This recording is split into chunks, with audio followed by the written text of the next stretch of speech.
Selam is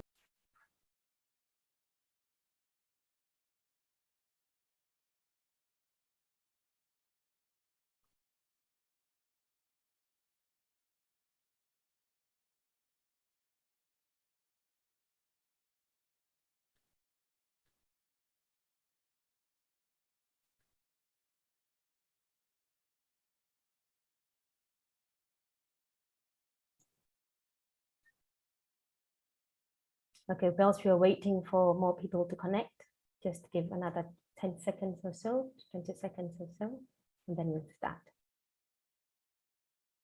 Good morning, good afternoon, good evening to everyone where you are. Just waiting, we've got lots of people who registered, and let's give a couple more seconds for most of them to be able to join in.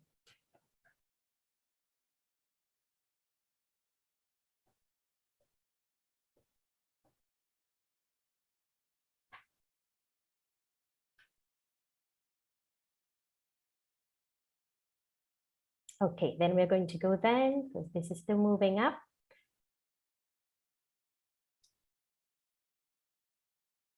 All right, good day to everybody. Thank you very much for joining us. The MESA team is welcoming you all to this forum. We are very grateful to all the participants for your keen interest. It's been a very hectic period, but we've got lots of feedback and lots of comments and questions from most of you, for which we're really grateful.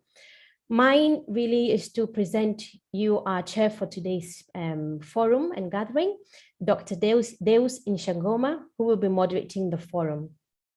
Deus is a research scientist from the National Institute for Medical Research in Tanzania.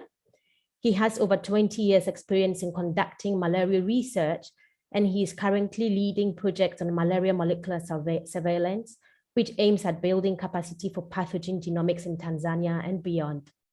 Thank you very much, Deus, and all the panelists. We are very grateful for your enthusiastic collaboration and also in the preparation of this event. Without further ado, join us to welcome Deus. And Deus, over to you. Thank you so much, Nana, and the entire team. I'm so excited to be joining this webinar today. And it's very, very nice that we planned to have the webinar today to be able to discuss this important topic. So I wish to take this opportunity to welcome you all to our forum. And I'll be brief as I can, to give you an overview and the relevance of the topic we are talking about today. So first and foremost, I hope we all know that malaria case management is an important aspect of malaria control and elimination strategies in all endemic countries. And it actually depends on early and timely diagnosis, as well as effective treatment with effective antimalarials, in this case, the artemisinin-based combination therapy. High quality diagnostic services are critical for effective case management, but this has suffered a lot of limitations, particularly because of dependence on microscope for more than a century now. Microscope, we do know that it's affected by the skills of the staff who do microscopy, and in this case, the situation is not really good. Recent findings from my country in Tanzania show that over 90% of the staff cannot diagnose malaria accurately.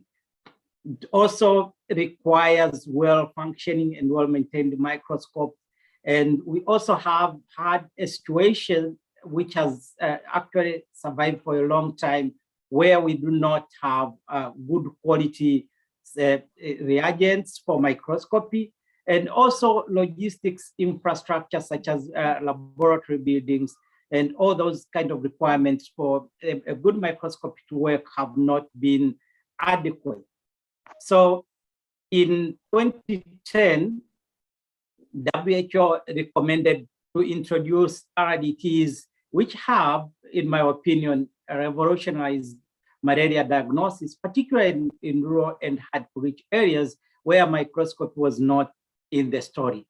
And this is because they are easy and handy to use and apply even by not well-trained staff compared to microscopy. You can get the results within a very short time.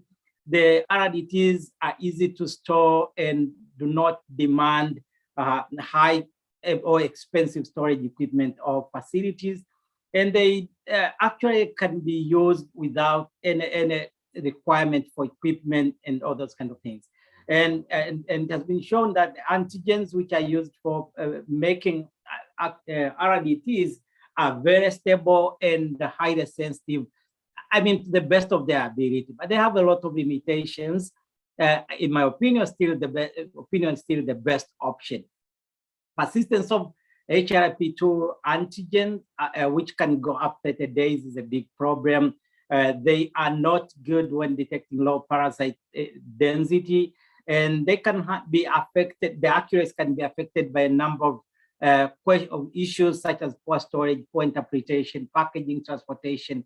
But again, recently we have had the emergence and spread of HRP2 gene deletion that will in the future potentially affect the applicability, particularly for the HRP2 gene, HRP2 based RDT. So this webinar is very timely for us to, as the malaria community, to be able to engage and discuss the threat and how best we can manage or contain the crisis. So today we have a good panel of speakers who will share with us their experience. First, we will have Dionicia, Dr. Dionicia Gamboa, who is a biologist and an associate professor from the Universidad of Peruana, Cayetano, Heredia in Peru. Her current research focuses on characterizing malaria transmission in rural communities in the Peruvian Amazon. In 2010, Dr. Gamboa reported for the first time ever HRP2 gene deletion in P. falciparum in a clinical setting in Iquitos, Loreto. Today, she will share with us an overview of how Peru has been facing this challenge since then. After that, we'll have Dr. Selam Mihreteab from Eritrea, who is the manager of NMCP. Eritrea is the first African country to complete the nationwide switch away from HRP2-based RDT due to high prevalence of deletions. Dr. Mihreteab was one of the focal persons who was involved in the national response to this new challenge, and today he will share with us his experience. After that, we have Dr. Jane Cunningham, who is a medical officer at the Global Malaria Program of WHO in Geneva. Jane and I have been interacting and working together for a number of years. She coordinates the development of malaria diagnostic guidance and related activities, and she will present to us today an overview on suspecting and tracking HRP2-3 gene deletions in a broader context, and I hope that will be an exciting talk. And finally, we'll have a colleague and friend, Dr. Eric Rogier from CDC in Atlanta. He's an experienced laboratory colleague who works to develop high-throughput laboratory assays for markers of malaria exposure, and is one of the key members of the WHO International Lab Network to support HRP2 and 3 gene deletion surveillance. He is actually a member of our project, and he has been very supportive. He will present us on an overview of the approaches for screening and confirming HRP2 gene deletion. We will have all the presentations and then Q&A and the discussion with all of us. Finally, I'm so grateful. We are so grateful for the organizers at MESA. I wish to mention 3 people in particular, Elisa, Nana, and Sonia. But also we have our interpreters who are today with us to enable our communication, and so please recognize their presence. And finally, we have resources which you can visit on the MESA website, and we'll be sharing all these resources with you. Finally, we will have a short video, and thereafter we will do the presentation so that we have a better understanding of the topic we will be discussing today. So over to you, Elisa, to share the video. Thank you so much for joining our forum.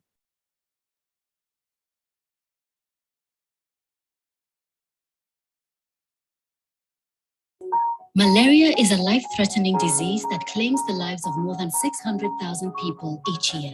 Access to accurate and timely diagnosis is critical to preventing a malaria infection from progressing to severe illness and death.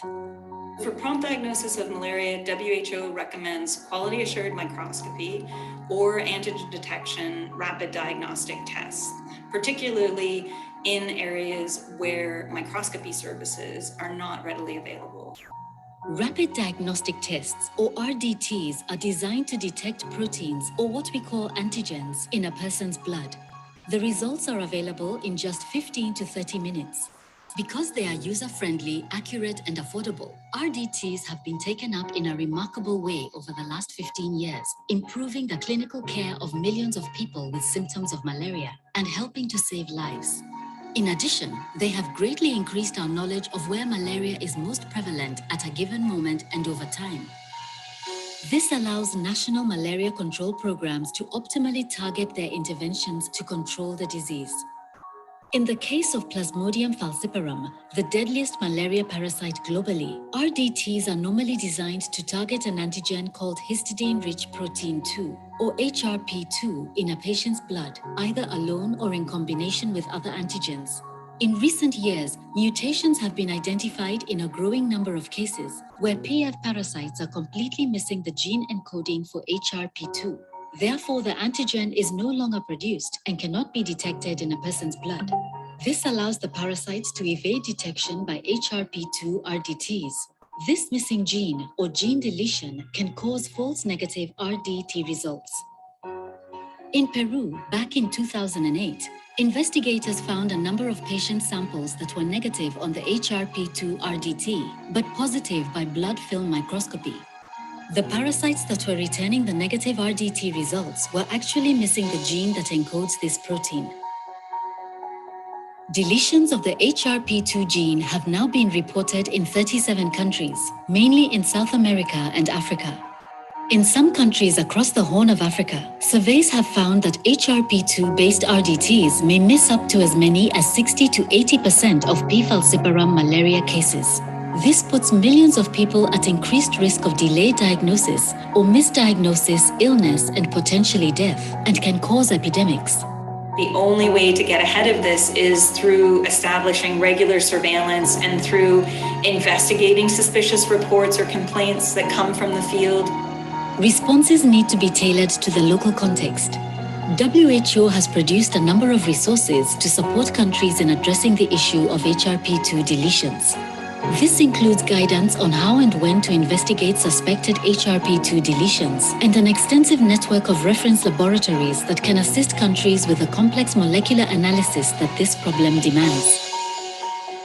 WHO recommends that once 5% or more of PF cases are being missed due to HRP2 deletions, it's time to switch to an RDT that relies on alternative antigens to detect the P. falciparum malaria parasite. WHO has also been tracking published reports of HRP2 deletions and posting them on the Malaria Threat Maps platform. This data can help to inform where surveillance activities are being conducted, identify what areas should be prioritized, and contribute to the global picture of how this threat is evolving over time. While non-HRP2 test options are limited, they do exist, and there are more in the research and development pipeline. Investing resources towards this will help make this a problem of the past. It's only through cooperation and action at each level of the health system that we can identify this problem early and intervene so as to minimize the negative effects.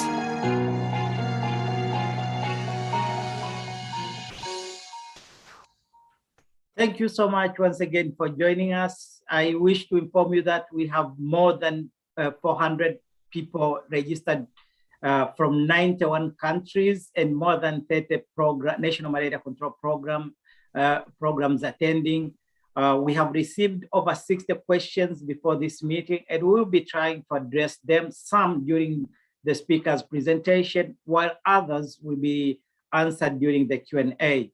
Thereafter, we do know we have many questions, but we will try as much as possible to answer them and share the answers with you through our online platform.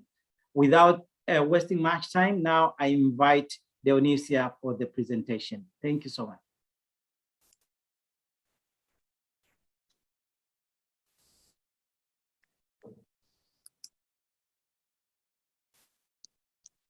Hello, good morning, good afternoon to everybody. First of all, thank you to the organizers for the invitation to share the experience that we have in Peru related to the issue of HRP2 deletions. Well, I'm representing a big team that was in charge of this work back in 2018. And also I want to mention and thank them for her hard work. Well, as it was mentioned in the video, the issue of HRP2 deletion appears back in 2008 when we were working with fine diagnostics trying to obtain samples for the quality control of RDTs. At that moment, we identified some samples, around 10, that were missing by the RDT that we were testing at that moment, but was positive by microscopy. Immediately, we talked with our partner, CDC, the Australian Army Research, and then we confirmed that effectively the problem was not the RDT, the problem was that something happened with the gene, HRP2 gene. So immediately we go back to the sample that we have stored from back to 2003. We tested by PCR and also by ELISA, and effectively we confirmed that from 148 samples, 41 were missing these genes, the HRP2, and 70% were missing the HRP3 gene, and more than 20% were missing both genes. Immediately, the work with CDC, all the countries in South America, most of the countries, Colombia, Suriname, Brazil, and again Peru, start testing not only the retrospective samples that they have at that moment, but also the prospective samples. And we found that effectively the problem of this deletion was present also in samples from Colombia, from Suriname, from Brazil, even with samples back to the 90s. In Peru, again, they tested some samples from the retrospective studies, and they found, again, that it was present since 1998. So apparently, it was a problem not only in Peru, but all over the area of South America. And apparently, this problem is increasing time by time. And now, for example, in Peru, it's almost impossible to find a positive HRP2 falciparum parasite. So how we address the issue of diagnosis in Peru? So maybe some of you know, we have 70% of cases Plasmodium vivax cases and 30% Plasmodium falciparum. The standard diagnostics by the Ministry of Health is microscopy. We have laboratory technicians in the different health centers in the urban, peri-urban, and rural areas. And the microscopies are a key actors for the diagnosis in Peru. So there are very good training programs that are leading by the Ministry of Health. For example, back in 2007 and 2010, almost more than 300 microscopists were trained within a project that was financed at that moment by the Global Fund. Then in 2017, the Ministry of Health started a program called Malaria Zero. This is an elimination plan. At that moment, it started regional, only in Loreto, in the Amazon region, and now it became national. And within this program, 241 microscopists were training, in addition to 25 that are getting the international certification by the National Institute of Health. And this institute, the INS, they perform every trimester an evaluation of the performance of the microscopists, and each semester an evaluation of the competence. So as you can see, it's very important, this issue for the Minister of Health. In addition, there are technical documents that are used to support the work of the microscopists. There is regulation, there is manuals, and also a quality assurance program. In addition to microscopy, of course, in some areas where there is no microscopies or a microscopy start point, so RDTs are the main diagnostic tool based in HRP2 and LDH. And once again, laboratory technicians are in charge of that, but also the community health promoters that also they are now became key actors for the elimination plan in Peru. They are training by the Minister of Health very frequently, and in the last 2 years, 1,222 community health workers were training, and they are used to do the diagnosis based on RDT, and also they take the slides to send the slides to the next microscopy point, and also they are trained to give treatment. No, and within this group, there are 60% indigenous persons, 80% male, and 75% have only primary school. As you can see some pictures here, some activities training for the health promoters and also for the microscopists. How was the use of RDT? Of course, back in 2008, they use the RDTs based on two bands, mainly HRP2 and LDH, so they have the resource in giving only falciparum and vivax, and it was very easy for them. But after we communicate this issue to the Minister of Health, the appearance of falciparum with this deletion, they immediately changed the RDTs, and they are now using RDT based in three bands.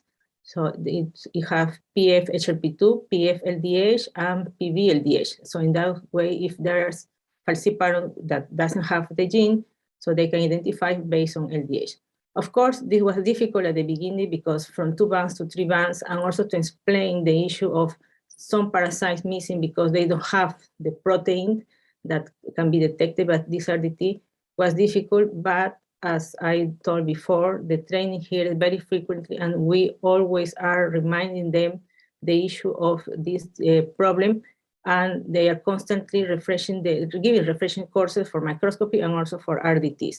And now, of course, we have new challenge in Peru because, as I already mentioned, we are now entering the elimination area. So the new challenge in the Amazon region, at least, is the very low parasitemia. We found even below 10 or 5 parasites per microliters, and a lot of asymptomatic infections. So of course, we need more tools, especially in this point of care settings.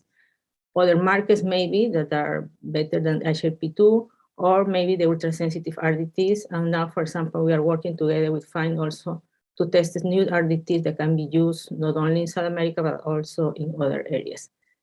And with that, I just want to thank the Malaria Grant, the Peruvian Minister of Health, that gave me this data related to the community health workers, the CDC, especially Dr. Kumar, that helped us to organize all this work back in 2008 when we detect this deletion, the Foundation for Innovative New Diagnostics, and Amazonia ICEMER. Thank you very much.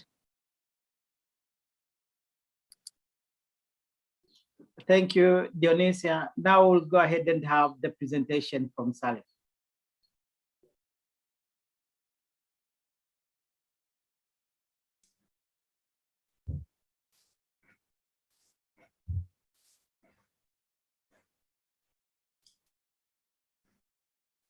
My name is Selam Mihreteab from the National Malaria Control Program in Eritrea, and I'm pleased to deliver a presentation on the status of malaria updates in the country, and particularly HRP2 deletion.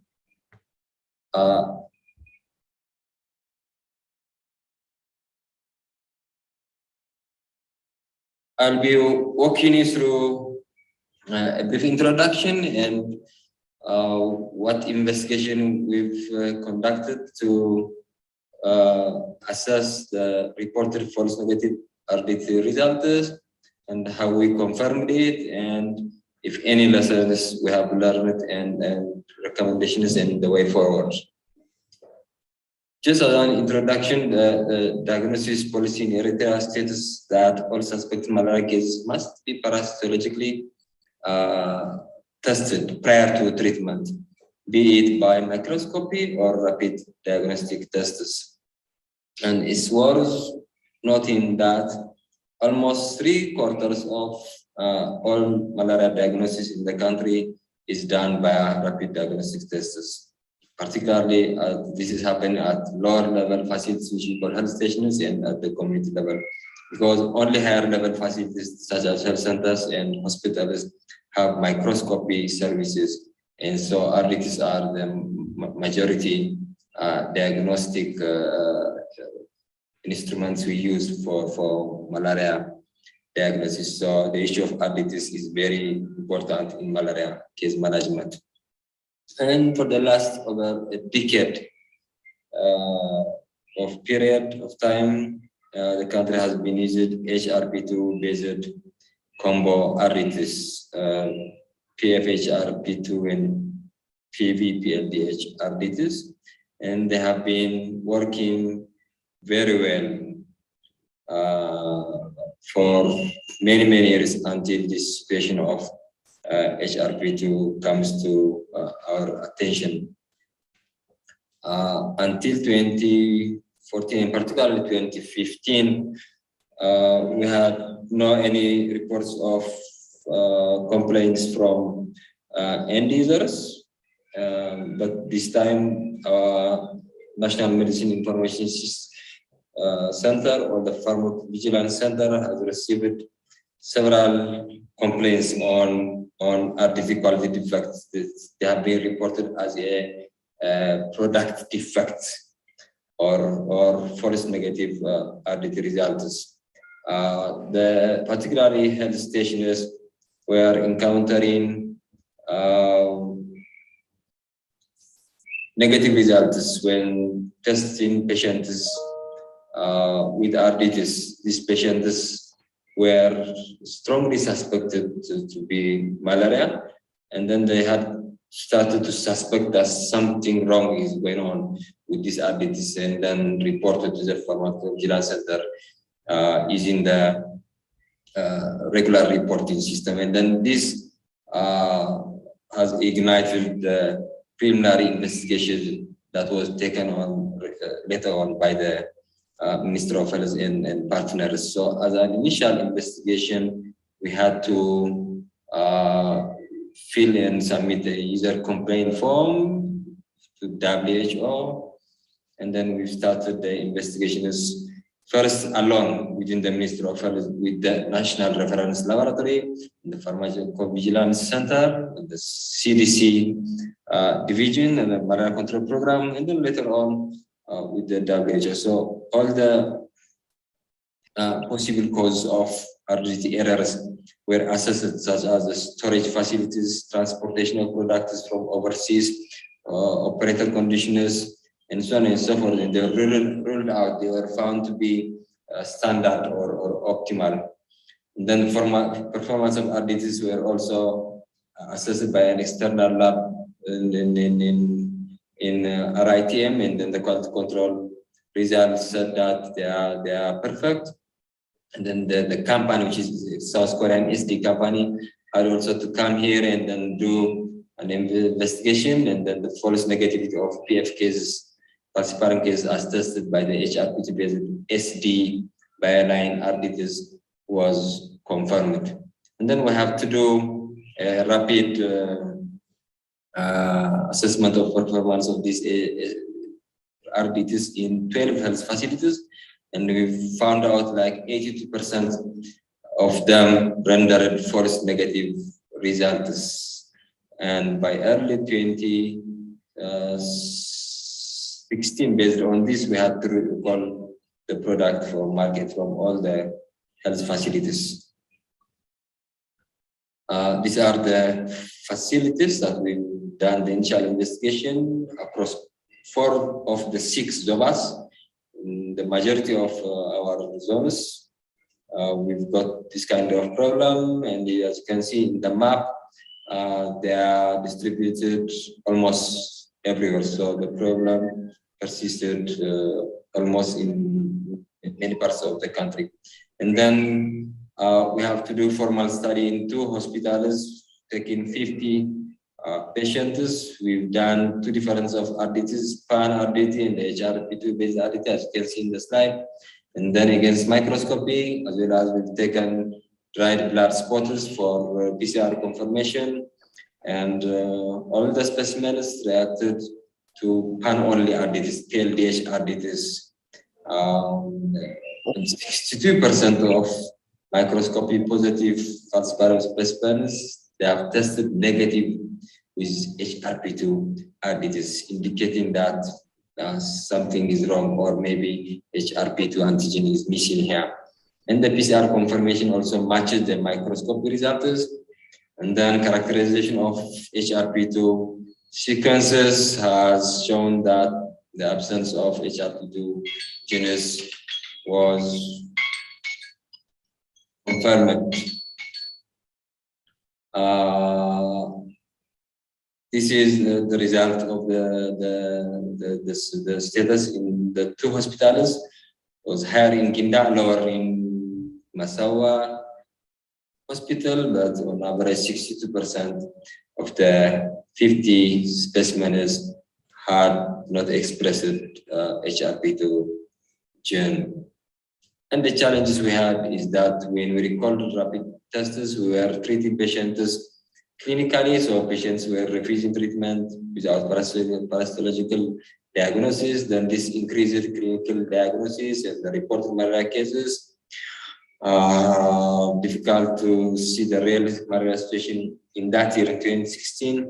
And then this has resulted in overconsumption of anti-malaria drugs, and we may have missed some malaria cases too by that time. The challenge we have is a few non-HRP2 based RDTs, less options. These are also less sensitive. The bands are not as strong as HRP2 based RDTs. So it's a bit of a challenge. And as you know, Eritrea also requires RDTs that should detect both falciparum and vivax.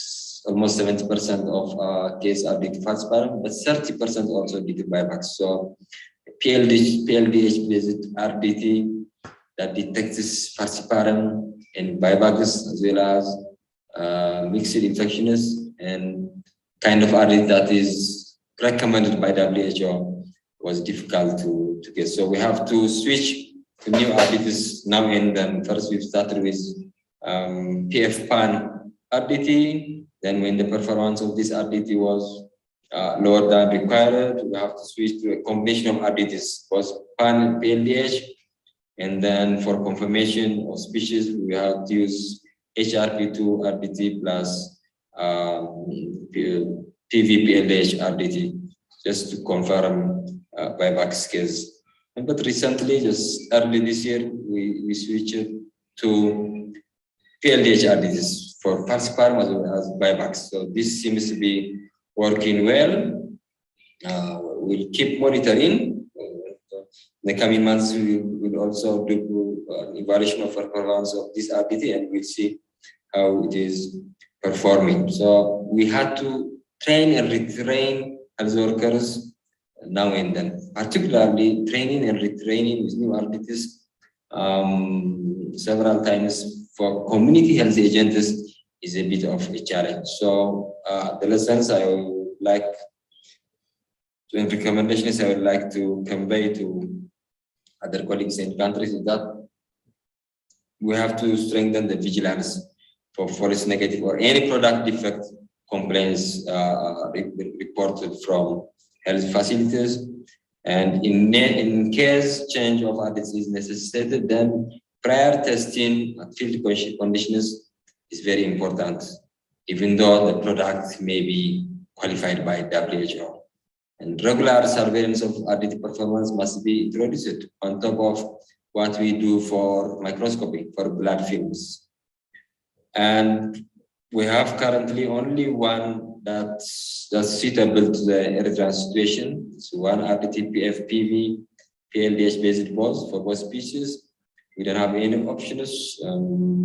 The price has gone more than double of the normal price and double that of the Global Fund reference price. So more research and development for non-HRP2 based RDTs must be encouraged. I would like to acknowledge the study subjects, our health facilities, our community health agents, the CDC, Division of Ministry of Health, Pharmacovigilance Center, our National Health Laboratory, WHO, Australian Army Malaria Institute for their collaboration in doing the PCR confirmation and sequencing, and also CDC Atlanta. Thanks to Selam for a great presentation. We are running short of time, but we try to catch up. Now I will invite Jen to start her presentation. Welcome, Jen.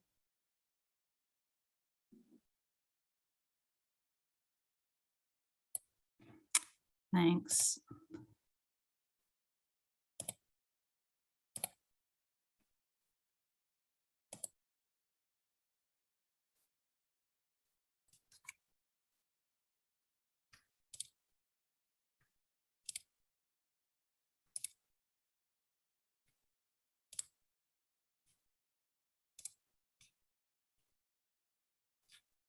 Okay.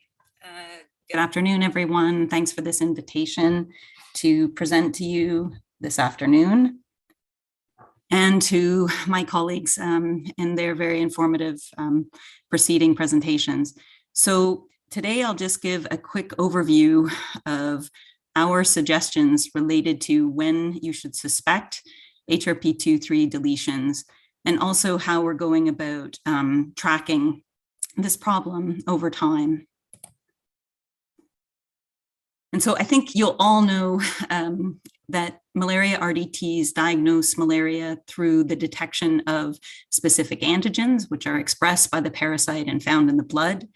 Some of these antigens, like HRP2, the subject of our discussion today, are expressed by only certain species, in this case, P. falciparum, whereas others like LDH and aldolase are produced by all species. But some more recently have developed or identified epitopes on these antigens, which are specific to certain species. So that's why you'll often see us referring to PF-specific LDH or PV-specific LDH, because the epitopes that are targeted are specific to those specific species. So the majority of the nearly 350 to 400 million RDTs sold each year target HRP2 for diagnosis of P. falciparum. So as shown here, when this works, yes, the red box on the graph on the right, you see that the majority of the RDTs are for PF only detection, and the majority of these go to sub-Saharan Africa. Approximately 70 to 75 million are purchased elsewhere around the world, and most of these are combination tests. So we're concerned about HRP2 deletions because they can generate negative RDT results, and this can lead to missed or delayed diagnosis. But please keep in mind, and I think Deus mentioned this in his introductory words, is that false negative RDTs are most often related to operator error or product defects that may be related to the manufacturing process, or to damage that these RDTs have incurred due to incorrect transport or storage conditions. In some cases, and Dionicia was referring to this, low density infections below the limits of detection of these tests can also result in false negative results. So it's difficult, if not impossible, to know at a given particular time if a negative result is truly negative and what that can be attributed to.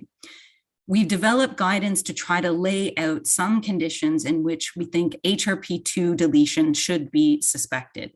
And we'll approach this from two perspectives. One is from the perspective of a provider seeing an individual patient.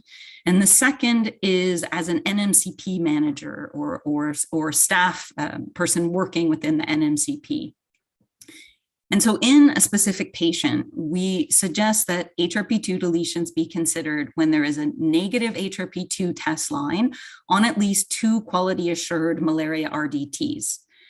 And there is a positive result on the PAN or PF LDH test line in the case that a combination test is being used, and that this sample is then confirmed microscopically to be positive for P. falciparum by 2 qualified microscopists.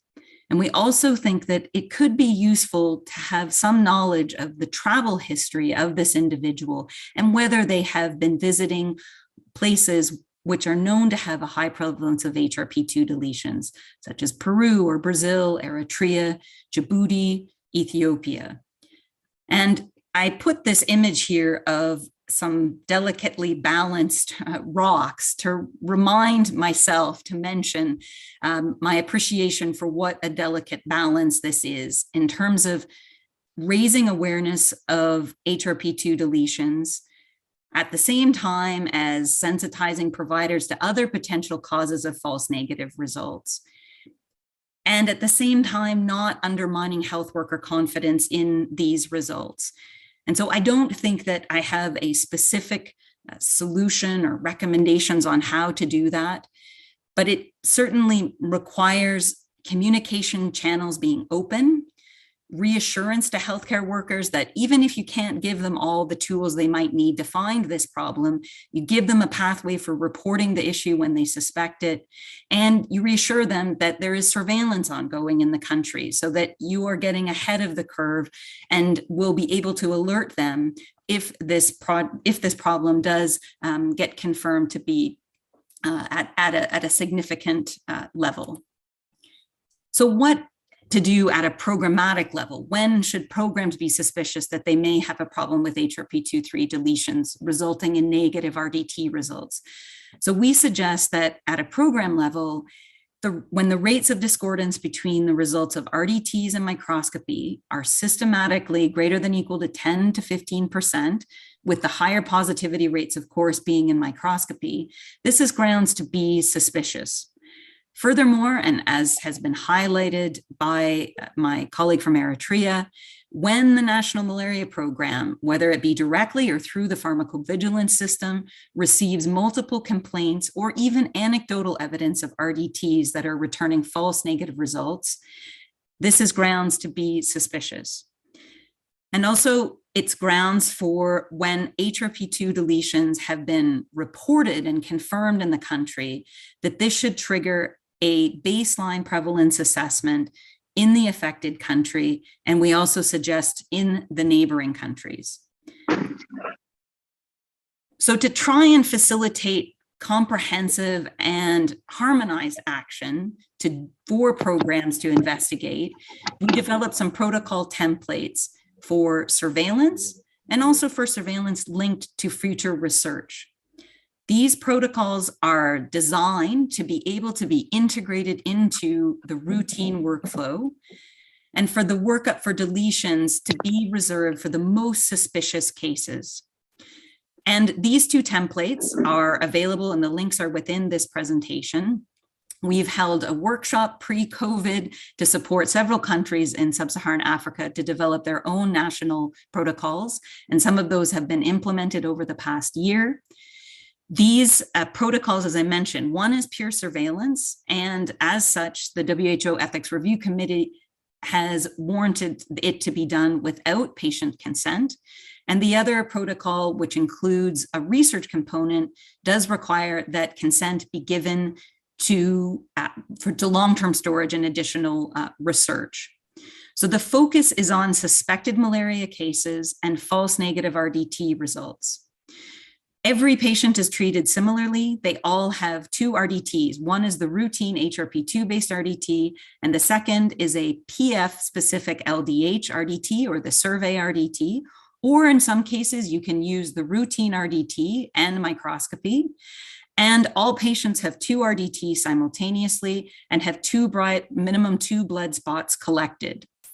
So these then are assessed in parallel for the results, and any positive result on either microscopy or either of the two RDTs warrants treatment.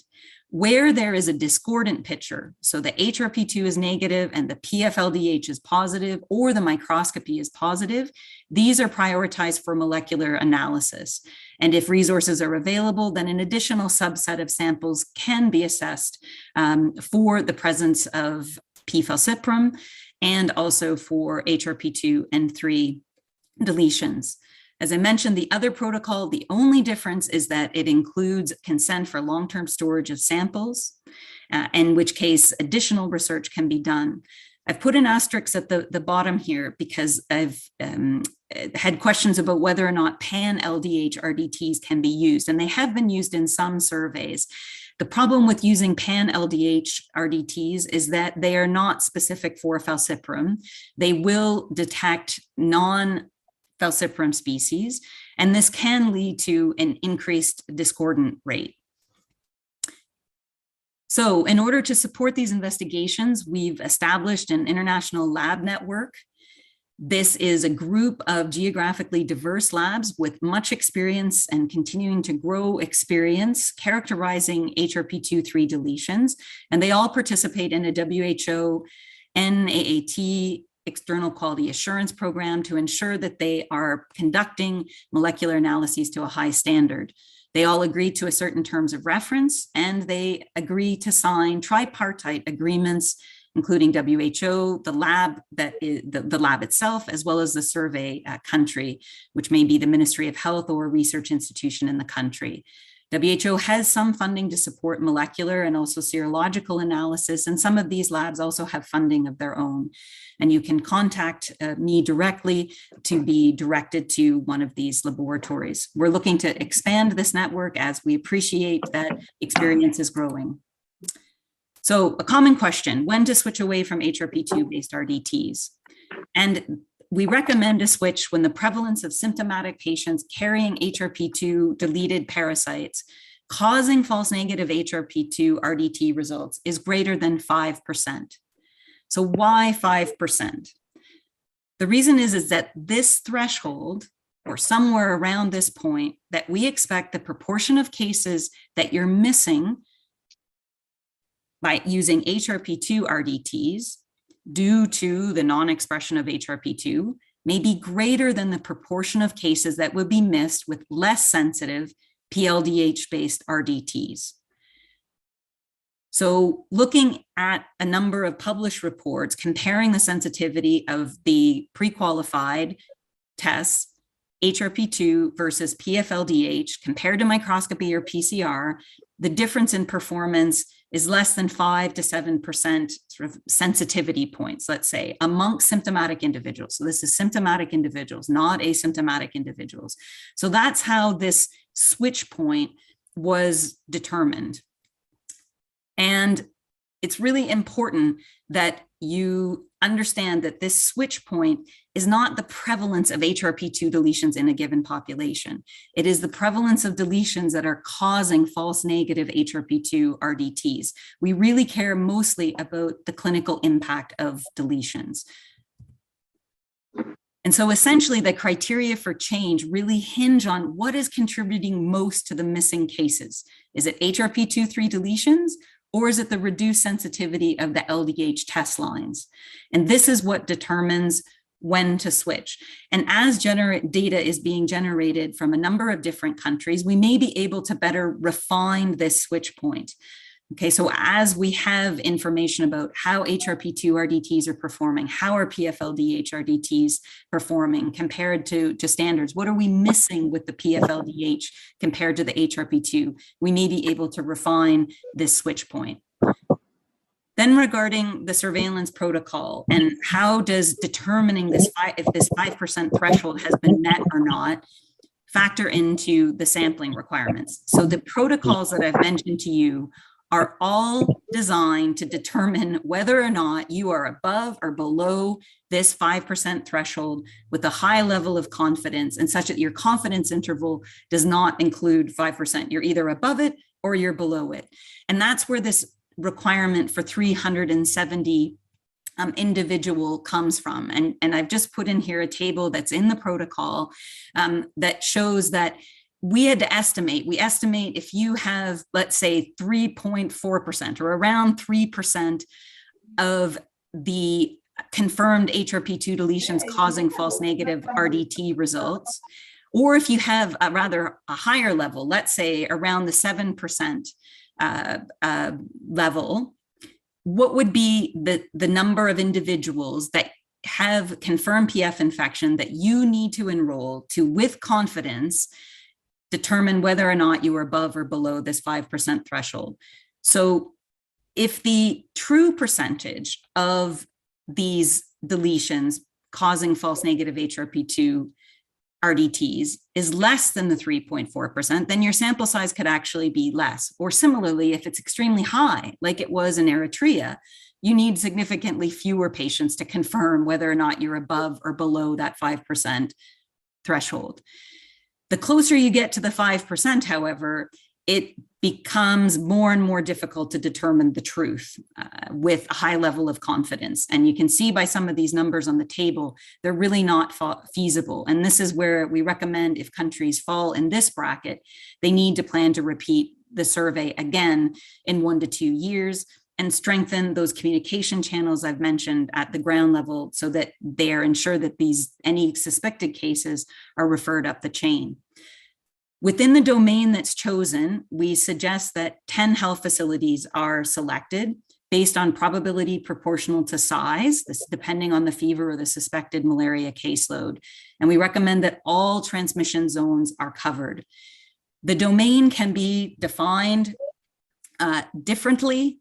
The reason that we did not fix it was what we were mainly trying to avoid was that countries would just pick a few health facilities in a country and then assign the prevalence for the country based on just the selection of a few health facilities. And so we wanted to force countries to define a domain. It could be the state, it could be the district, it could be a region, and it's within that area that you're going to determine the prevalence of deletions causing false negative HRP2-RDTs.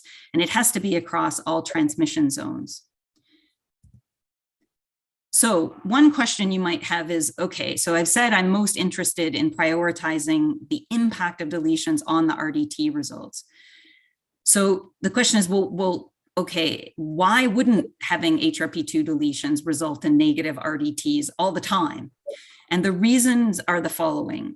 First and foremost, when you have multiclonal infections with both the wild type and HRP2 deleted P. falciparum. So if you have a mixture of infections, at least one of those parasites is expressing HRP2, it's altogether possible, and in fact, most likely that the RDTs will still be positive. It is possible to detect these mixed infections, and Eric will refer to this in his presentation, using multiplex real-time or digital drop PCR, but not with the conventional PCR. Another reason that deletions might not result in negative HRP2-RDTs is if you have residual HRP2 from a previous PF infection, and then you're currently infected with deleted parasites. The RDTs can't discriminate that, and in any case, your RDT will be positive. HRP3, the presence of this, which has common epitopes with HRP2, the antibodies on the RDT strip will react with these common epitopes. And so that's why we talk about single and dual deletions. If you've got dual deletions and a monoclonal infection, those RDTs are going to be negative. Our focus is on clinically relevant HRP2-3 deletions, screening in symptomatic populations, and prioritizing molecular analysis of samples that have these discordant results that I've mentioned.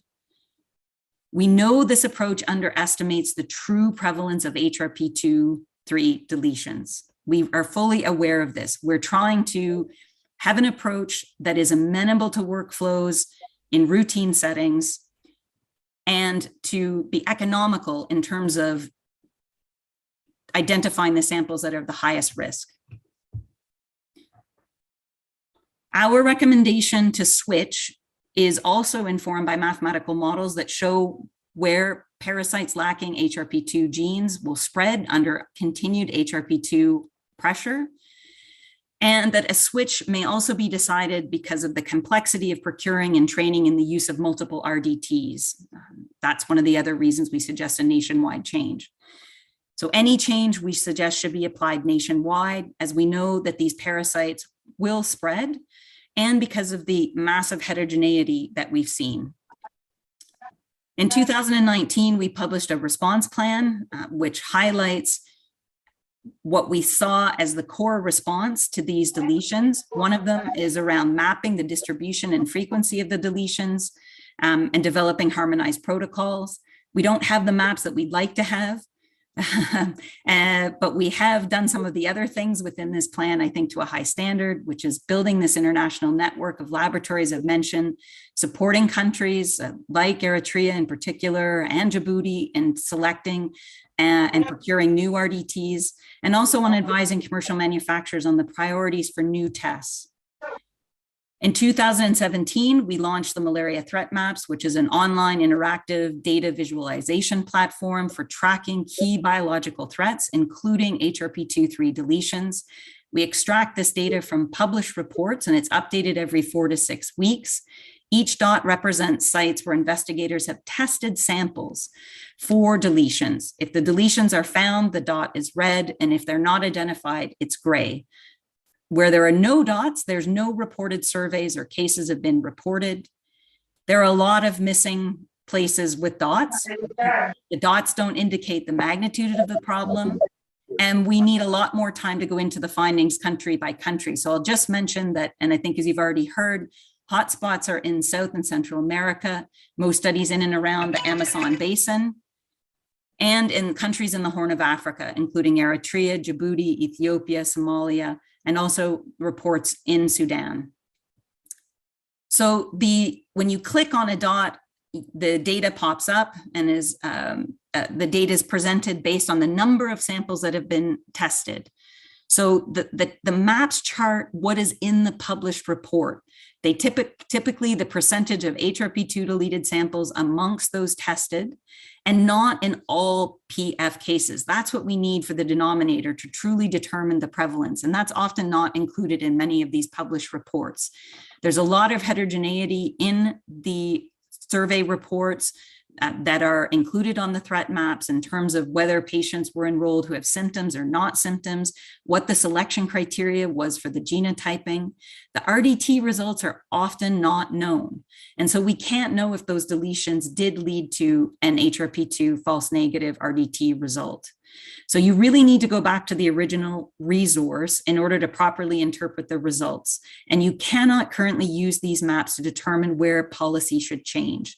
We are working to develop a complementary dashboard where you can see where surveys are planned and where ongoing surveys are happening, and that will indicate where we know RDT policy has changed. I need to wrap up here quickly, but I just wanted to mention this is a slide that Eric Rogier kindly lent to me that I think helps answer questions around, are HRP2 deletions spreading or emerging, or is both things happening? And I think Eric and his colleagues have probably the nicest collection of samples that they've acquired through collaborations with a number of countries looking for deletions that illustrates that regardless of the HRP2 genotype, parasites from the same geographical area show high relatedness, but there's no evidence of distant importation, say from Peru to Sudan or to Djibouti, no distant importation of this deleted allele, but rather de novo mutation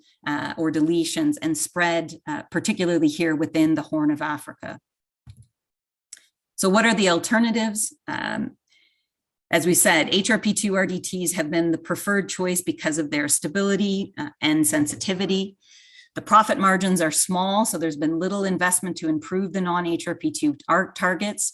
We only have one WHO pre-qualified pan-LDH product, but that manufacturer's had a notice of concern on them for the past over 2 years now, and we don't know exactly when that's going to be resolved. So it's not easy to procure that product unless you have no other alternatives, and we don't recommend that.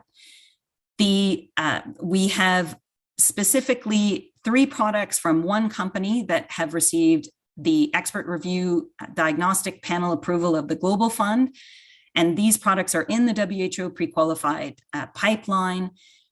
There is a PFLDH only RDT. There is a PFLDH HRP2 combo test that has 2 separate lines that target those antigen. And then there is the PF specific LDH and PV LDH specific product, the one that's currently being used in Eritrea and also in Djibouti. And so there are alternatives. We also know that there are PFLDH RDTs in field trials this year. I think Dioni mentioned that they're going to be working with FIND evaluating one of these. So there are alternatives, but they are very limited. And we've also heard the prices are high. And also we would be in a position of serious supply security if all the world was to move to just one company. So in conclusion, health providers and NMCPs need to be aware and responsive to the threat of deletions without undermining confidence. We need to get ahead of the curve. We need to strengthen communication for reporting problems and implement surveillance. We recommend use of these protocol templates to develop surveys that are designed and powered to inform policy change. A surveillance approach using existing health workers will be much less expensive than one that is tied to research objectives. With continued HRP2-RDT pressure, we expect this problem to grow. We do need more historical data and research. And alternative RDTs, not entirely reliant on HRP2, are limited, but they are available. They're in the PQ pipeline, and there's more going into field trials in 2022. And I just want to highlight the nice compilation of many resources on the MESA website. Thanks very much. Thank you so much, Jane. We'll now have the final presentation from Eric. Eric, please go ahead.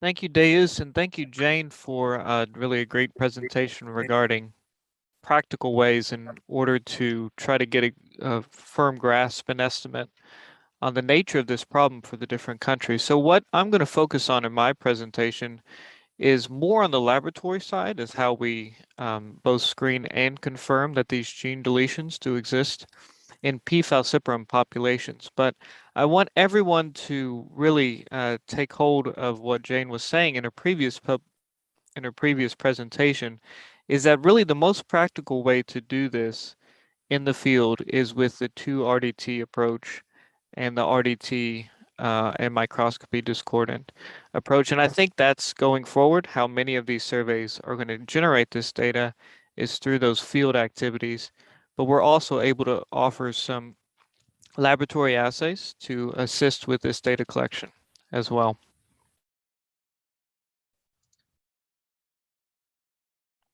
So in order to actually verify that these P. falciparum parasites are lacking these genes, we have to do polymerase chain reaction, or PCR, assays to attempt to amplify these gene regions within the P. falciparum parasite genome. The first way, and the most conventional and widely used assay to do this, is a conventional PCR with reactions that are specific for both the PF-HRP2 or the PF-HRP3 genes. So in order to do this, you have to have a quality control step to make sure the DNA that you've isolated from a sample is of quality and quantity enough to do these reactions. You can do your PCRs for these genes, and then you're able to see which specimens had PF parasites that amplified or did not amplify the PF-HRP2 and HRP3 genes. These conventional PCR reactions are very beneficial because the interpretation is quite easy. I've actually showed on the bottom right panel, this is an agarose gel for PF-HRP2 PCRs. You can clearly see 3 of these specimens have an amplified gene product and 4 do not, indicated by the yes, the Y's, and the no's in that gel. However, this PCR is currently laborious. There's multiple different separate PCR assays that you need to do, and each is slightly expensive too as well. A more recent PCR assay that's been developed is a multiplex real-time PCR, and what this allows you to do is multiple different amplifications within a single reaction, and that's the multiplex nature of this. Again, the interpretation is yes or no if the gene had amplified. And this, an additional benefit to this assay is it's actually semi-quantitative. And so shown in the middle is just an example of an amplification plot of different DNA concentrations. Whereas if there's higher DNA concentration, the sample will amplify earlier on, whereas lower DNA concentrations will amplify after additional cycles in this. The multiplex advantage of this is you only need to do 1 or 2 PCR reactions, and this can be done in any laboratory that already has an existing quantitative PCR machine. There are more advanced molecular assays to do these types of gene analyses and detection as well. two that I'm going to mention here are the Sanger sequencing for HRP2, which is whole gene sequencing of this. You can also do that for HRP3, and molecular inversion probes. The assay of digital droplet PCR, ddPCR, was brought up as well. That's a very new technology with only a few reports out right now. But this more advanced molecular assays provides really a lot of information outside of only yes or no, did the gene amplify? And just some examples. These are from data from Ethiopia.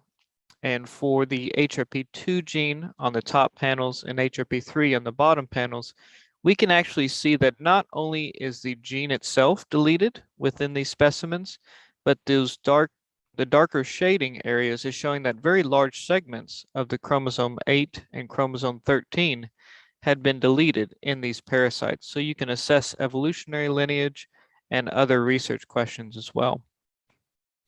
In terms of detection of the actual HRP2 or HRP3 antigens themselves, this diagram is showing a very similar approach to what Jane was mentioning in her presentation, that at the point of contact in the field, you're able to get a finger prick blood specimen or venous blood specimen from an individual, and you can screen that blood specimen by two different RDTs, which are detecting different antigens. At least one of the RDTs needs to have a line for HRP2 and 3 antigen, and at least one other test needs a test for pan-LDH, or even preferably P. falciparum specific LDH.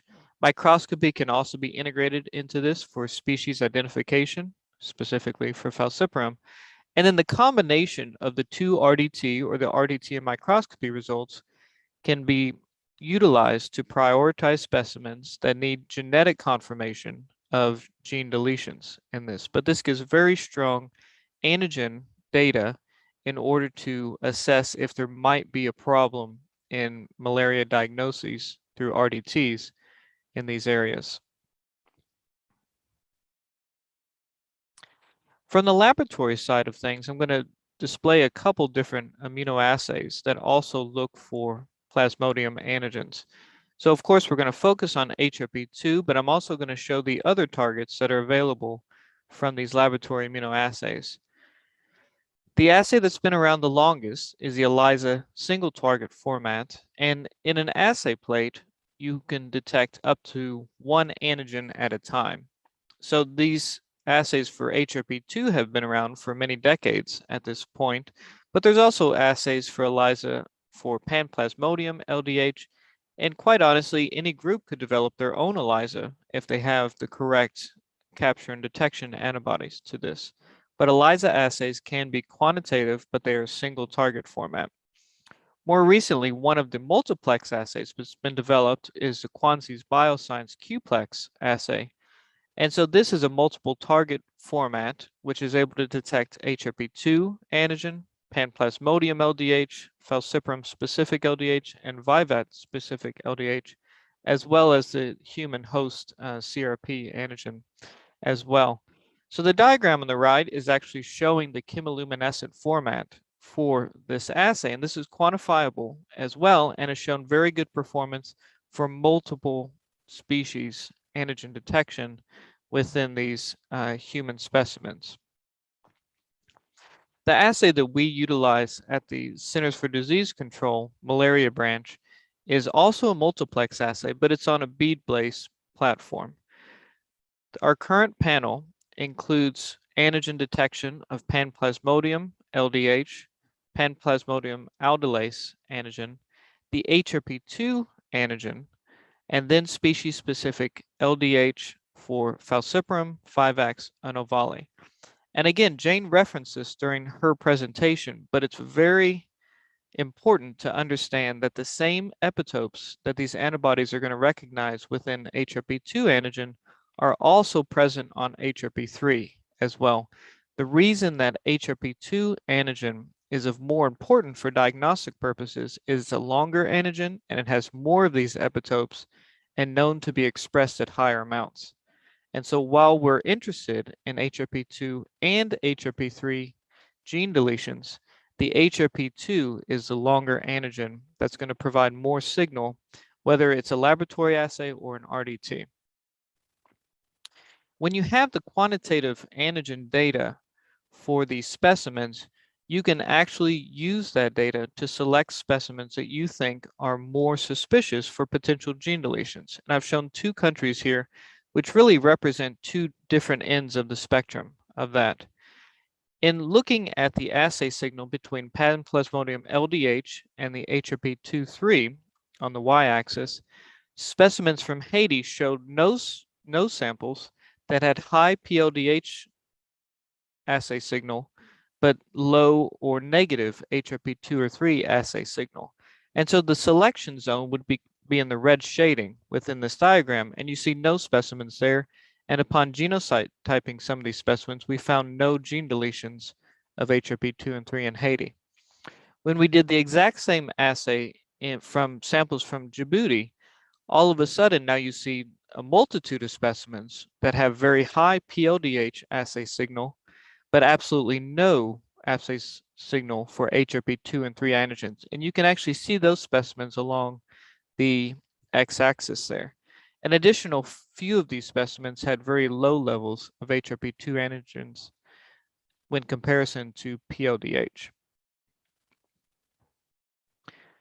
I'm going to present results from 2 of these WHO recommended surveys where we were able to do the antigen detection to get quantitative levels of HRP2 and 3 as well as other antigens. The first is from the Ethiopia 2017 to 2018 HRP2 and 3 surveys. Specimens were collected in the northern border regions of Ethiopia that bordered Eritrea, as you've already seen data on today, as well as Sudan and South Sudan as well. The 3 northwestern regions are contiguous with other countries known to have found deletions of HRP2 gene within those countries. So in looking at the assay signal in concordance with the Plasmodium aldolase or LDH with HRP2 and 3, you're seeing a pretty good amount of these specimens that are within the selection zone, meaning high levels of the Plasmodium antigens, but low or absent HRP2 and 3. So just from the antigen data alone, you can already begin to estimate that perhaps there's P. falciparum parasites within this country that are showing absolute no expression or very low expression of the HRP2 and 3 antigen signal. When doing the genotyping of these specimens, it was found that 9.7% of the P. falciparum infections, and these are from symptomatic persons enrolled at health facilities, were lacking PFHRP2 gene within. So this is well above the 5.0% threshold that Jane had mentioned in order to evaluate if HRP2 diagnostics are even useful and viable in the country anymore. This is almost twice that level. We also found the vast majority of specimens with HRP2 gene deletion were actually deleted for the HRP3 gene as well. So regardless of the parasite density of an infection, there's absolutely no way that that P. falciparum infection could come up positive on an HRP2 based RDT with both of these 2 genes deleted. Another example I'm going to give is from a very recent survey in last year in Tanzania, also collecting specimens from different sites of the country, as shown in the stars in the bottom right panel, from symptomatic persons presenting with malaria-like symptoms to 100 health facilities throughout the country. Dry blood spot samples were sent to the CDC in Atlanta for the multiplex antigen assay. In looking at the scatter plots of Plasmodium, LDH, aldolase, and then the P. falciparum specific LDH versus HRP2 and 3, you see that these plots look a little different from the plots from Ethiopia or from Djibouti. Whereas you see some of these specimens within the selection zone and even negative for HRP2 and 3, but in terms of all of the dots, each of these black dots is an individual specimen, you don't see a very high percentage just from the antigen data of samples that appear to be discordant for as negative for HRP2 or 3, but positive for other antigens on that. So we select these specimens within the red shading, in order to do genotyping based on this antigen data. So of 7,847 total DBS with the data collected, we only selected 135 of these specimens, which is 1.7% of all, for species and P. falciparum confirmation of these specimens. Of these 135, we only found 118 were P. falciparum positive by the PCRs. Where additionally, work in progress is also looking at specimens that were RDT discordant, meaning they were pan-LDH positive on the RDT, but HRP2 negative. And in the entire study of nearly 8,000 persons, only 53 of these persons showed an RDT profile of this. So genotyping is still underway for these specimens in the yellow box, but a very low percentage of persons were RDT discordant as well. So from the current findings that we were able to select specimens from the laboratory multiplex data, we found 0 specimens were double deleted for HRP2 and HRP3 genes. Only 1 specimen of all of these was deleted for single deletion for HRP2. 6 of the specimens had single deletions for HRP3 genes, and the majority of specimens we genotype were actually wild type. And so you see the occurrence where you could have low or potentially even absent HRP2 and HRP3 genes, but for the genotype of the parasite is still a wild type. We found no clustering of these deletions in the country outside of 2 specimens with HRP3 gene deletions coming from 1 health facility, but of approximately 2,900 P. falciparum infections identified in this study, a very, very low percentage were found to have gene deletions by the lab antigen data. And again, only 56 of these individuals had a discordant RDT profile, which we're going to be doing genotyping on those as well. So I know we don't have time for questions now, but I look forward to questions later. Thank you. Thank you so much, Eric. So excited to have listened to all the presenters. We are running short of time, but we will try as much as possible to respond to the questions. And as I mentioned, other questions will be answered and posted in our social media platforms and the website. So to get started, I have a question for Dionicia. It's sad that Selam cannot join us, but Dionicia will try to respond to some of our questions. So Dionicia, how is the occurrence of undetectable parasites due to the deletion affecting the reliance of health workers on RDT? Are we eroding confidence of the health workers, or do we have any way to convince them to continue using RDTs? If you can respond in a minute, that would be great. Yes, thank you. Sorry, I cannot turn the camera, but yes, as I mentioned in the presentation, the key issue for us in Peru and for the Minister of Health, of course, is the training of the health promoters. So they are very aware, since it happens, that the deletion appears, that they need to report any failure of the RDTs, and also that if they have problems understanding or interpreting the RDTs. That's why also for the Minister of Health, it's very important to do this refreshing course very often. In that way, we gave confidence to the health promoters and the technicians that we are accompanying them in any issue they might have related to the use or the result that they are seeing in the RDTs. So training for us is the key issue. And a lot of communication, of course, directly with them. Thank you so much. Eric, do you need to add anything on that? Because I do know that continued reports of RDTs not working well and the way health workers have developed the trust in these tests will be a dangerous situation for us to be in. Do you want to say anything, Eric, on that?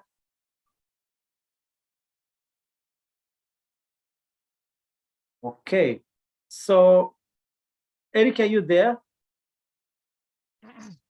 Hello, Deus. Yes.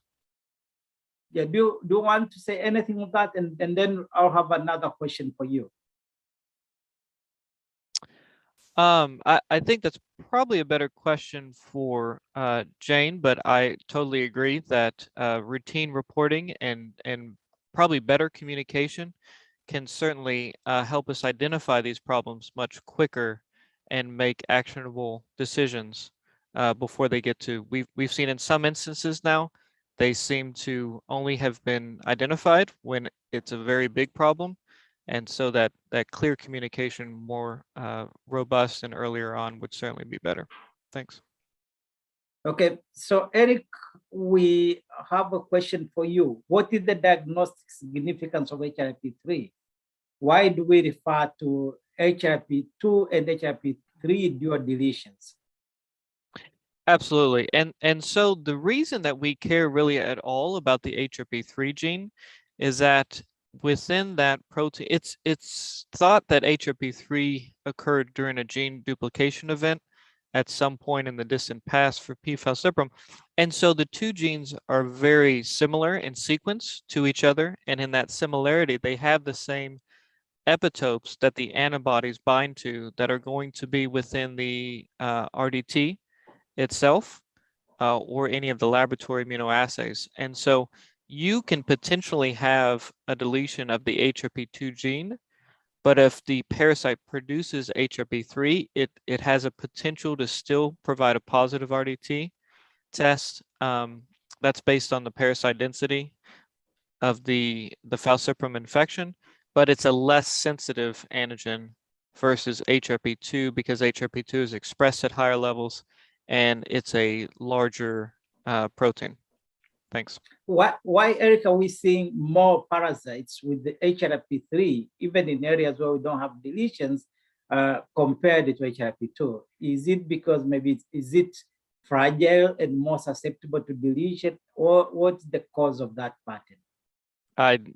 Deus, I wish I knew the answer to that. That is a very good question. And we're seeing, I mean, to the point that you're raising in basically every survey that not only my group, but many other groups have done, the HRP3 deletions are more prevalent than the HRP2 deletions. And I really don't even have a good hypothesis for why that is. Thank you, Eric. We'll probably have an opportunity to look for answers. So we will now have questions for Jane. Jane, first, could you give your views on how we see the occurrence or this kind of crisis affecting the confidence of health workers? And then we'll go ahead with your questions. Yeah, I mean, I'm not aware of any specific surveys that have been conducted specifically trying to answer that question. I think that we have fought for many years to build confidence in RDT results when they were first introduced and for many subsequent years. And so I think that confidence is particularly fragile. And this is simply something that if it's not explained clearly, if there's not reassurance given that the program is on top of this, it, I think, is something that could, there could be rumors and misinformation, et cetera, that is spread. But I'm not aware of any specific survey that's been done to target this. But I can envision the results of the survey that you recently led and that Eric presented to us, that kind of survey and presenting that in a accessible way will go a long way to build confidence amongst health providers that those HRP2-RDTs are still working well. Thank you, Jen. I completely agree with you. We just had our dissemination meeting where all the regions we did our surveys were represented by the high-level leaders. And the fact that we did not see high level of deletions was so gratifying that everyone was excited. And we hope many other countries can do the similar surveys to be able to inform the NMCPs and malaria stakeholders whether the countries are in danger or not. So, Jen, to go ahead with the questions I had for you, we have for you. let's go to the areas of funding. So we would want to know if there are any types of financial supports for the surveillance of the deletion. So you are free to answer, and we have colleagues from the funding organizations such as Global Fund, PMI, and whoever is here. Please feel free to invite them to contribute how we can work together to fund and how we can pull together the process so that the groups can do the surveys and the feasibility of monitoring HRP2 gene survey in terms of cost effectiveness and how easy it is or hard it is. I have a first-hand experience, but we will be happy to hear from you and other experts who are here. So go ahead, Jane.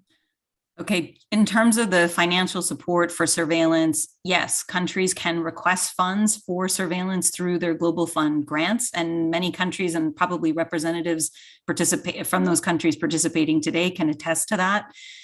The Bill and Melinda Gates Foundation is also supporting some surveillance, particularly linked to kind of broader efforts to expand malaria molecular surveillance. And also PMI has incorporated HRP2 surveillance into the TES protocols in several countries. They're not expanding the sampling, but they've at least looked for deletions amongst the samples that are being collected for TES. So WHO itself does not have funds to be able to support nationwide surveys. As I said, we've had some funds to support workshops to help countries develop their own nationwide or at least regionally wide surveillance efforts, and linked them through to these reference lab network and in some cases purchased survey RDTs and filter papers. But I would hand the mic to any colleagues from BMGF or the Global Fund or PMI that are on the call that may want to provide more details.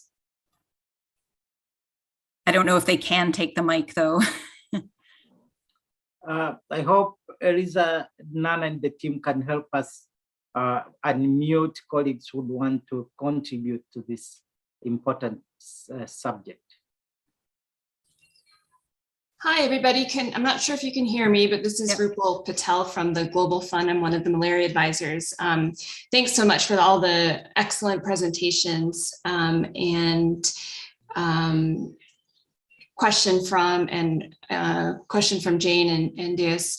Just briefly, because I know we're running out of time, but just to support what Jane has commented on, we feel that this is an extremely important area that has been highlighted in the current grant applications as something that we're quite able to fund.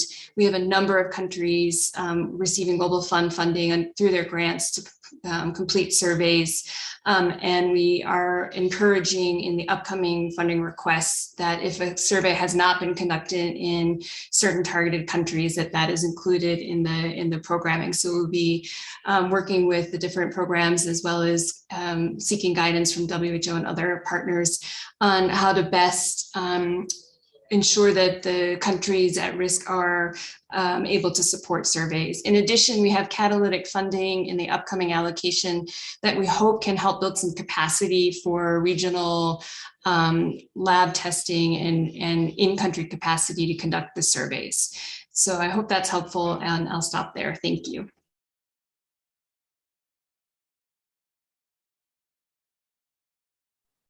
Thank you so much.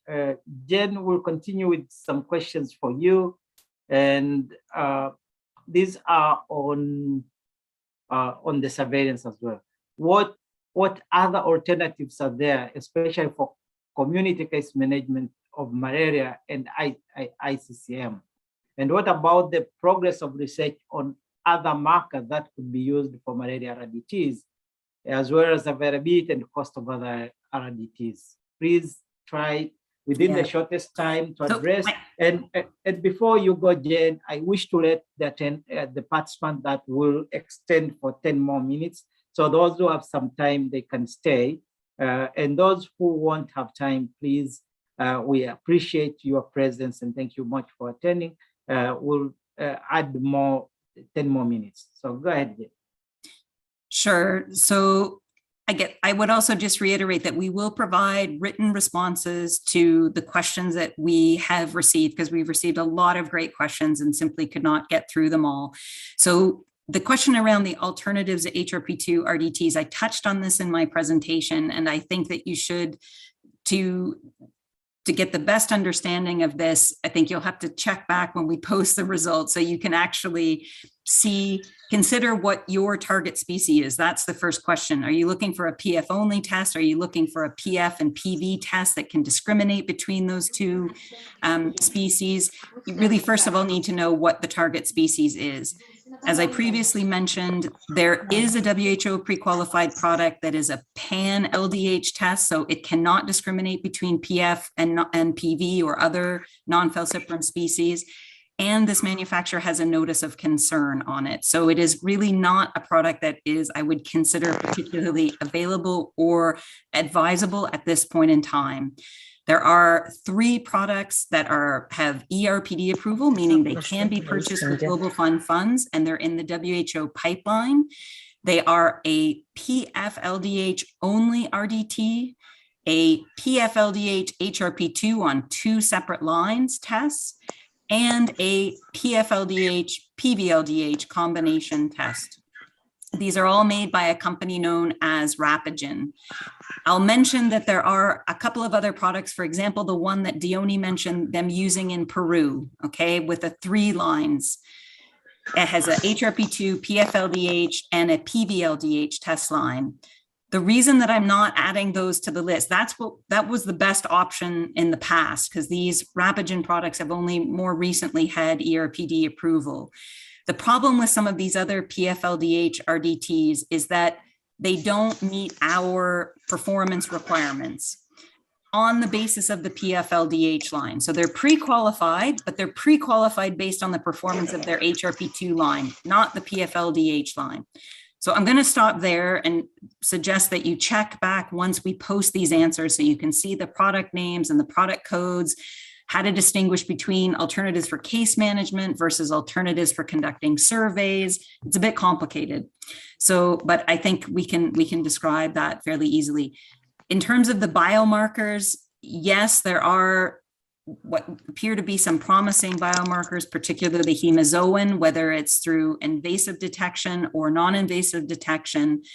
But the main focus at this point has been on improving the PFLDH RDTs. And as I mentioned, there'll be a couple of those products in combination with HRP2 and PVLDH that will be in field trials and are already in field trials now. Cost.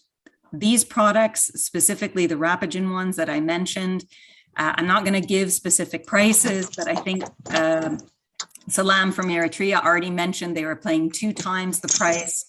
I know that the prices in Djibouti have also been high. Again, I think this is also volume dependent, so that's why I don't want to quote prices. I think the Global Fund has agreement on prices related to specific volumes. I just want to mention that the new products, so the ones that I mentioned are in field trials. They're targeting, they're going to be more expensive, but they're targeting prices around the 35-cent to 50-cent mark. So more expensive, but not twice the price, 3 times the price. So I'll stop there. Thank you, Jane. We will have a few questions for Eric, and these are questions which came through during the presentations. So the first is from our Demi from Senegal. Eric, how do you report HRP2 gene deletion in a multiclonal infection? If you can answer in half a minute, thank you. Thank you, Deus. So currently, we do not assess multiclonal infections. And I think this was something that was brought up in a couple of presentations, is that when you provide an RDT at a point of care in a health facility or something, the RDT is going to be positive or negative for HRP2. And so it really doesn't matter at that point if it's a multiclonal infection or if it's single species infection. And so because that is really the estimate and the metric that we're trying to capture is yes or no, HRP2 is there and it would be detected by RDT. I'm not saying it's not important information, but it's something that we're currently not focusing time on is looking at clonality. Those would require more advanced molecular assays to do as well. So there's an expense to be able to investigate those. And I think over time, those will become more practical to take a look at. But really the big question is not how many different strains or clones are in this infection. It's does this infection produce enough HRP2 to actually provide a positive HRP2 based RDT test? Thanks. Then next question from Newton Baisi from France. Have the deletions been associated with malaria drug resistance? That's a great question. I am unaware of any current reports that have shown an association between those two. If the deleted strains happen to have more or less drug resistance markers. Keep in mind, in many areas of Africa, drug resistance to SP or chloroquine and such are almost complete penetrance in some areas, near 100%. Of course, with the K13, ACT drug resistant markers, that's something we absolutely need to look at going forward, but I'm unaware of any reports showing a connection between those two things. Eric, since we just finished with you, I'm giving you 30 seconds to give your final views before we wrap up. Well, I'll take about 10 seconds. I think we have so many tools now available to look at this from the field as well as the laboratory side, that the more tools we can deploy, really the better. I will yield my time to any of the other panelists who want to chime in. Okay. Well, thank you for donating your time. I had 30 seconds for Jane. Jane, now you have a minute. Yeah, just to thank everyone again for participating. I wish we had more time. I see so many great questions coming in and sources of confusion that we can probably resolve quickly. So I'll just really thank you again for your participation, for your questions, for your interest in this topic. It's really great to see the numbers here today. Thanks to MESA for organizing this forum, and please do check back. We promise to answer your questions. And I think all of us are also happy to have you contact us directly if we can help resolve uncertainties and help move this agenda forward in terms of still taking up the challenge of getting a complete sense of the true kind of scope and magnitude of this problem, which I think is still eluding us, and to avoid crisis situations like Eric mentioned to you, where we have lots of experience responding in places where the situation is at a crisis level, and that's really truly what we want to try and avoid. Thank you. Thank you so much, Jane. Dionicia, you have a minute. Yeah, no, thank you very much first to all of the people, and I'm really happy that you put together this wonderful workshop. And there is a lot of questions. Just one comment related to the previous question. In Peru, we are really working on the characterization of the strain that we have with the deleted gene. And apparently there is a relationship, but we are still working on it. So maybe later on we can answer that question. Once again, thank you very much for the invitation, and looking forward for other activity, and good luck for everybody. Thank you. Bye. Thank you so much. Thanks to my panelists. Guys, you should remember we had great interpreters, and we had a great team from MESA. And on behalf of everyone, we are grateful for your attendance and all the participations you made to make this forum such a wonderful opportunity. I am truly honored to have been your chair for today. But I just have to assure you that we will be creating a community of practice. So keep watching and keep participating, and help us to spread the news, and more in particular, to let the health workers not to be so much worried and avoid the panic. I just wish to assure you that we have a lot of unanswered questions. These will be addressed. And as I've said, the answers will be disseminated or shared with you either by email or in our social media networks and the website. Having said that, thank you so much for attending today, and hope to see you next time in our next webinar. Big salute to you all.